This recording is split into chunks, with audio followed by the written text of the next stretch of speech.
train. Now the last type of gear train we see in this video is differential gear train. So this differential gear train is used in a automobile. So this differential gear train is used in automobile for serving two functions. So first function is to transmit the motion from engine shaft to rear driving wheel, and second thing to rotate the rear wheel at different speed while the automobile is taking turn. So it means that, so in this figure, so when our vehicle is taking turn on right side, okay, so then the distance traveled by these inner wheel is less than distance traveled by the outer wheel while taking the turn. So if we want to move the vehicle on turn without skidding or without slipping, then the speed of inner wheel is less than speed of outer wheel. So it is achieved by using differential gear train. So this figure clearly shows that, so R1 is lesser than R2. So when we are going to take the turn on right or left, so this figure represent turn on right side, then the inner wheel are going to rotate with a less distance than the outer wheel. So to achieve this function by using differential. So this is the animation of differential gearbox. So this shaft is the propeller shaft. The power is coming from engine is coming at this location. So this black gear is the bevel pinion. So this blue color big gear is a crown wheel. So here we are going to transmit the power in a perpendicular to the rear wheel. So this is the first function of differential, and second function is to rotate the rear wheel at different speed while automobile taking turn. So this is achieved by using this differential. So in this case, the yellow color gears are the sun gears.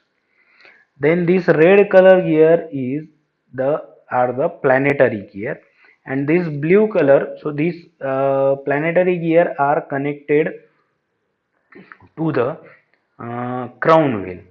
So when vehicle traveling in a straight on a straight road, then uh, the planetary gear are not going to rotate about itself.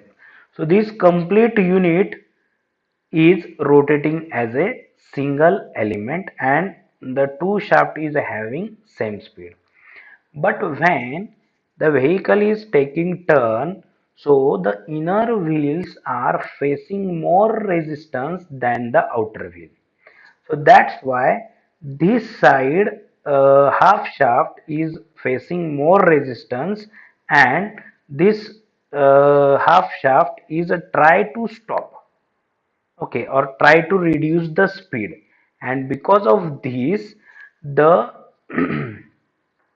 planetary gears are rotating about itself, and whatever be the resistance is transmitted to the another side, as the engine power is coming with a constant rate.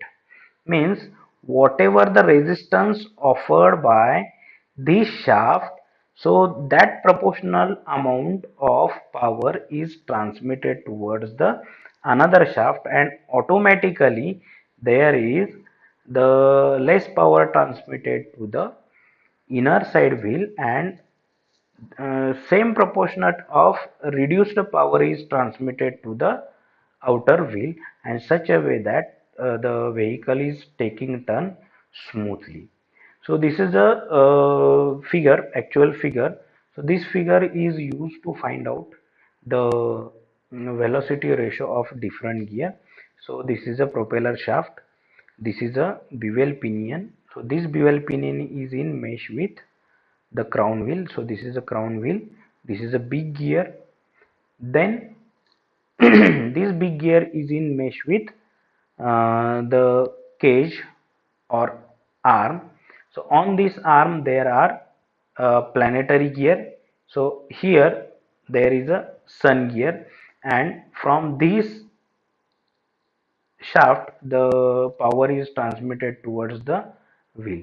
So this is about the differential.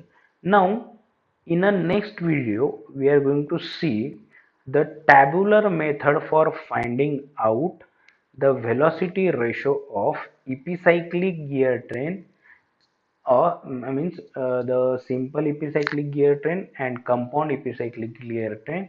So along with this we are going to see the tabular method to find out the velocity ratio of the differential gear train. So thank you.